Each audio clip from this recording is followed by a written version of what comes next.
there's one more person we got to talk about, because if we were talking about Keldon being the opposite, or excuse me, Keldon tailing off in April, I would say that Devin has been the opposite of that, kind of in that same light as Harrison Barnes. Obviously, not the greatest game there against Orlando, but it's bounced back over the weekend. These last two games that we talked about, against Portland, as much as it was a rough game for everybody overall, he was able, when we were able to kind of get back into the game, or it seemed like we might have a chance in the second half, he was giving us some juice there. 3 for 7 from 3, 8 for 16 overall, 21-7. Got 7 boards on this one. But here's the other thing in these last two games, Ethan: 7 total steals. So we're seeing him show up on the other side of the floor.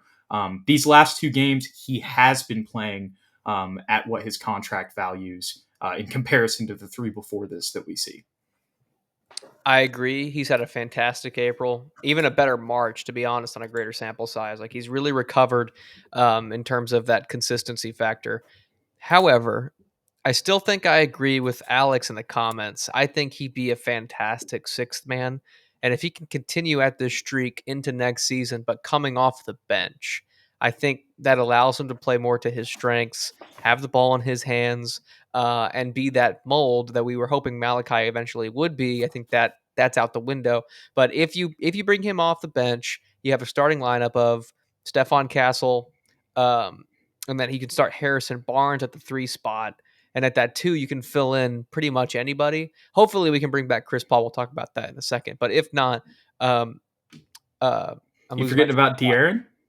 De'Aaron Fox. No, you're good, brother. You're good, bro. I am forgetting about De'Aaron Fox. I forget he's on the team too, and I'm not It's just so saying long. that to kiss your ass. It's just we saw him in this little spurt, and it's like we almost forget because he's not like the biggest media guy. No, you're totally good. I was literally thinking about that earlier today, and I was like, I'm missing somebody. Who am I missing? Yeah, De'Aaron Fox, Stephon Castle, Harrison Barnes, Jeremy Sohan, and Victor Wembanyama. And then you have KJ and Devin coming in off the bench. I think that's a spectacular tag team duo. They play well off of each other, and they have kind of complementing skill sets off the bench for us.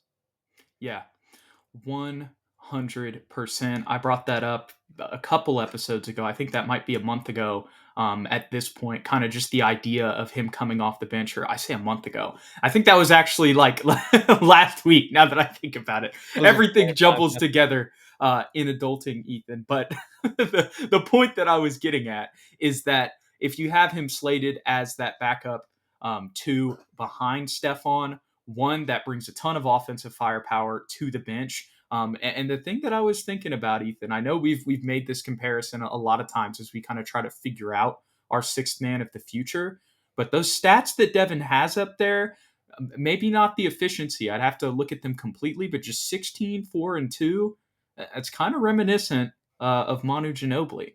I'd have to go check his stats exactly, but I think that's kind of around what he would average, just because of, him coming off the bench and the role that we played him in. So I could see Devin definitely playing that role. I'm not saying he's going to be Manu. That is not, I won't ever compare it. Nobody is ever going to be Manu, but being a high volume, high energy, scoring guard in the sense where he can have the ball in his hands, mainly, that role really would suit him. And I don't think that would be a downgrade for Devin. It would be, hey, go lead the second unit, and we'll even play you, we'll stagger minutes with you in the starting lineup, from time to time. And, depending on the draft too, Ethan, as much as we've talked about that, if we go with the Con Newpol, he could end up being the backup 2, and Devin could slide into that starting spot at the backup 3, and you move Harrison to the backup 4, or maybe Harrison still starts at the starting 4, and Jeremy comes off the bench at the 4. So there is that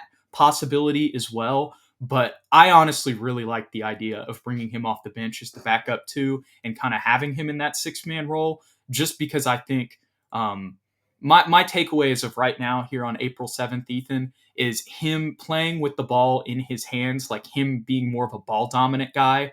I think it's just better for his game. Like, that's what we've kind of seen last season, because he was kind of a more of a ball dominant guy, even when Wemby was playing.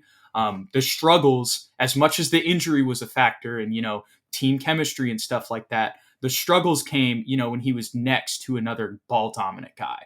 And as much as we have seen the off-ball flashes for sure, like I'm not saying that he can't play next to De'Aaron in spurts, you know what I mean, Mm. or play next to a Stephon in spurts. Again, being the main ball handler in a rotation, it just seems like he's been able to produce more when he's put in that situation. 100%. Even if you bring back Chris Paul and you let Chris be the point guard off the bench, I still think he at that point in his career, gives Devin Vassell a lot of those ball handling duties, and we don't see necessarily as much difficulty with that relationship as we did with Devin plus Steph plus um, Victor plus everybody else in that lineup. I think him off the bench is great.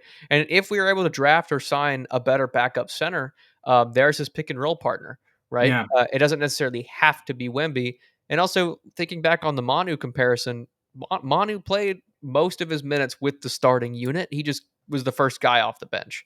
You know what I mean? And it just allowed him to play differently. And I think that's kind of what we're hoping is the impact for Devin, is that kind of frees him up to play the way that he wants to play, while also letting him play with the better players.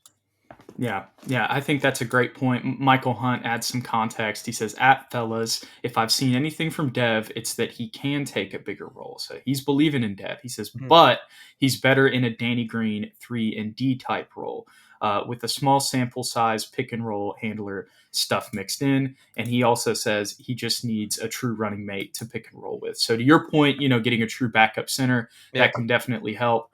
And I think that as we've seen kind of in some of these flashes here as he's turned up in late March and to start April here. We have seen him being able to be an off-ball sniper and an off-ball shooter. But it's gotten again, better.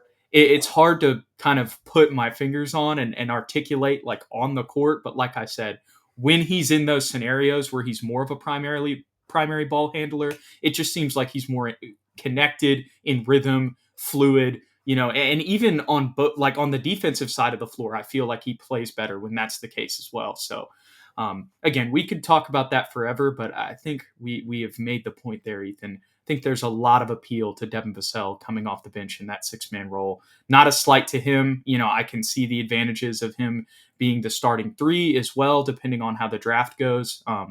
But him coming off the bench would add a lot of firepower, and give him the ball, as a ball handler and those opportunities where we've seen him have success in these scenarios late in the season.